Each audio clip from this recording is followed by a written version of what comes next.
Tonight, Friday Night SmackDown emanates once again from the Amway Center in Orlando, Florida, inside the WWE Thunderdome. It's the last Friday Night SmackDown before Hell in a Cell this Sunday. It's a special edition, actually, of SmackDown. Usually, of course, SmackDown would take place on Fox, but tonight SmackDown is taking place on FS1 due to, I think it's at Game 3 of the World Series. I'm not a baseball fan, so I don't know these things. All I know is that tonight SmackDown is taking place on FS1 instead of Fox. What is interesting is that I recall back, was it 12 months ago, when SmackDown took place on FS1, due again to the, I guess the World Series or whatever. There was another reason it had to take place on FS1, and it was just before the Crown Jewel pay-per-view back in 2019, and at the time, SmackDown was doing like, I don't know, 2.5 million viewers, live viewers, a bit more obviously with DVR.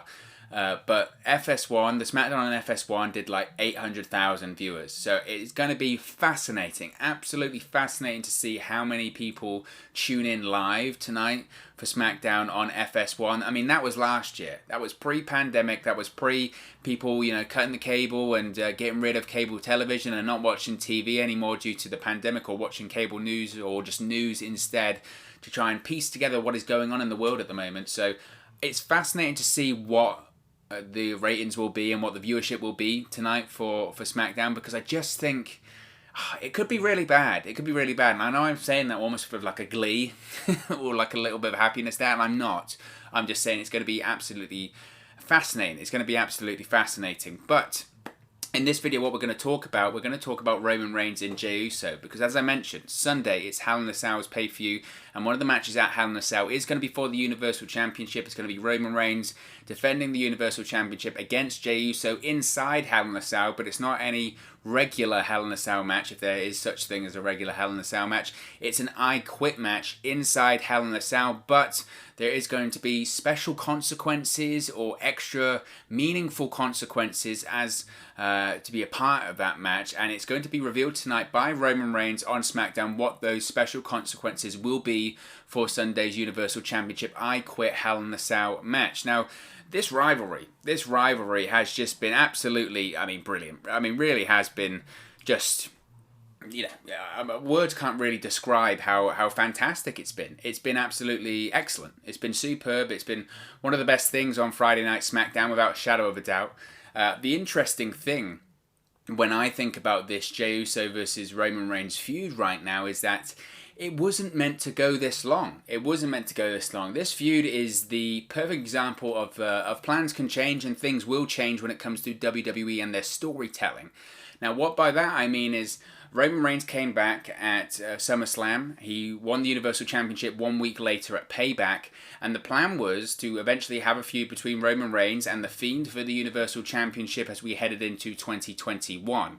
That's why, you remember the Firefly Funhouse episode with Bray Wyatt? You had Paul Heyman's character, Puppet, appear on there, Wobbly Walrus. They even trademarked it. WWE even trademarked the term Wobbly Walrus because we were going to get a Fiend versus Roman Reigns feud in the future. But that isn't happening now. Why? Because the Jey Uso versus Roman Reigns feud just caught fire. It has been arguably, I mentioned The Fiend there, The Fiend's relationship with Alexa Bliss has just been on another level in recent weeks on WWE television, obviously going from SmackDown to Raw.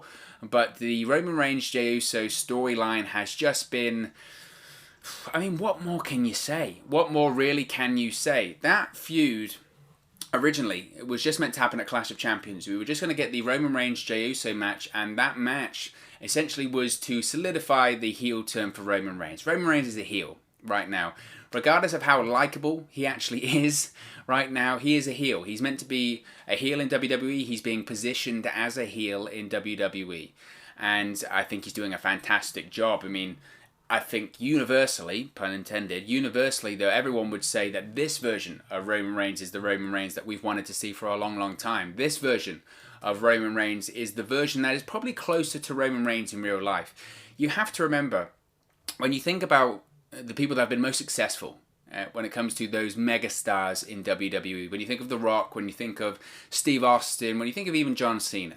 John Cena, for all those years, yes, he got booed and he was shoved down the people's throat, but I think in reality, if you look at the character John Cena and you look at the man John Cena that we see in the media, that we see in interviews and we see in documentaries, that legitimately is pretty much John Cena. That is pretty much John Cena, the man. The Rock, of course, The Rock doesn't. Dwayne Johnson doesn't walk around in third person and call him and refer to himself as The Rock, and The Rock says this, The Rock says that. But it's a heightened version of who The Rock really is. And Steve Austin, look, Stone Cold Steve Austin doesn't go around drinking beer and stunning people every day, but he goes around drinking beer.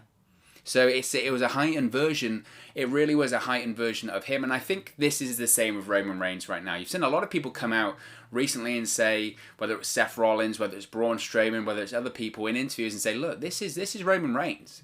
And I think everyone would admit that every time we've seen Roman Reigns in these WWE documentaries, whether it's WWE 24, The Day Of, WWE Chronicle, WWE Untold, how many more documentaries do I want to name?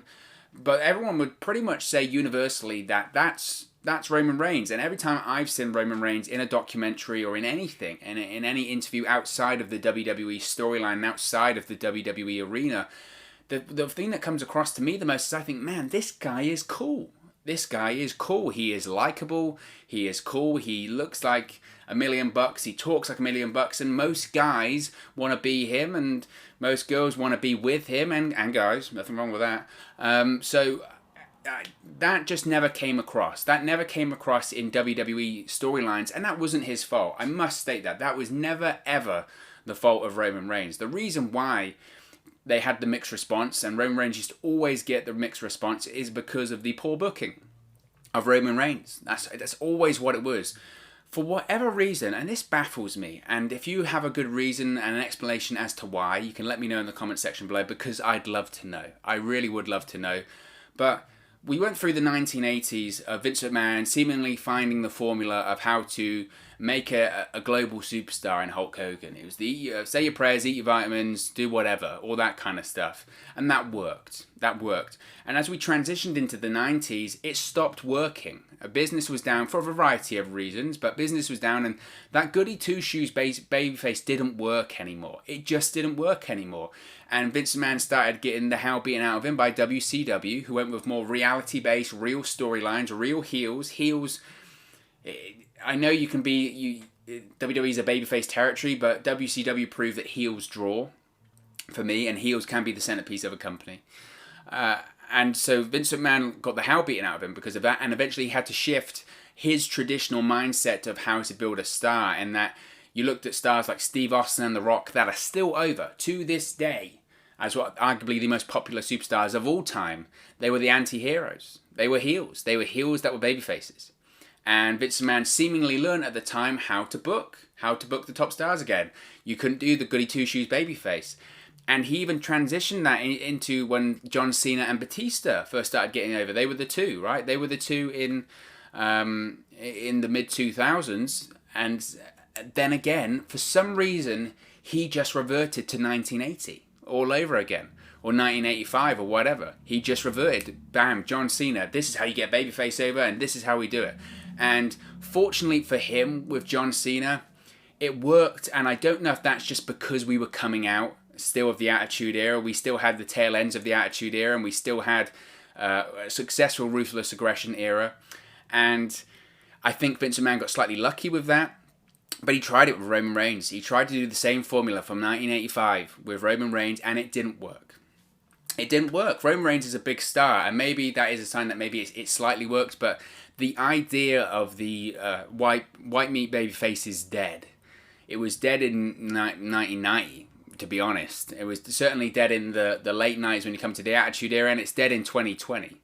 And that's why Roman Reigns got the mixed reception every time he came out, because people don't care for that. People don't care for that, and people don't respond to that anymore. They just don't.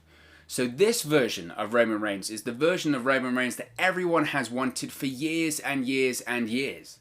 Because this is Roman Reigns. This is Joanna White. This is the real guy. This is why it's been so popular and so successful, because it's real. And at the fundamental end of professional wrestling, if it feels real, then it works. You have to remember what pro wrestling is. Pro wrestling is a simulated fight. Now, it's not choreographed. I'm not going to say that because I don't like choreographed wrestling. But it's a simulated fight. It's a work. You are working the fans to try and make them believe what they are seeing is legitimate. What they are seeing is real. You're trying to convince them. So when you see a character that you don't believe is real because you don't believe that character is reflective of the real person, why would you buy into that? That's why it didn't work for Roman Reigns. That's why it didn't work for him. Now we're seeing this guy on TV that does feel real. This does feel like the real Roman Reigns, and everyone loves it. Why? Because it's real. It's something we can believe in. It's as simple as that. And this storyline with Jey Uso is something we can believe in. Everyone's part of families. Everyone knows what it's like to be maybe the less successful person in the family, or maybe even the most successful person in the family, and you have to try and live up to that or try and defeat that. This storyline is perfect for that. This storyline is absolutely reflective of real life, and I think that's why it's really struck a nerve with people, because everyone's so excited to see where it goes next, and everyone is so excited, I think, to see Jey Uso step up. I think for a while, this has really frustrated me. Whenever one of the Usos has been out injured, the mindset has been, well, one isn't good without the other, so we can't use either one of them. And I was saying even prior to this feud with Roman Reigns, why can't you use Jey Uso on TV? They used him in a karaoke showdown. That was great. Well, yeah, amazing. Well done. Pat on the back. It was awful, by the way, if you don't understand British sarcasm.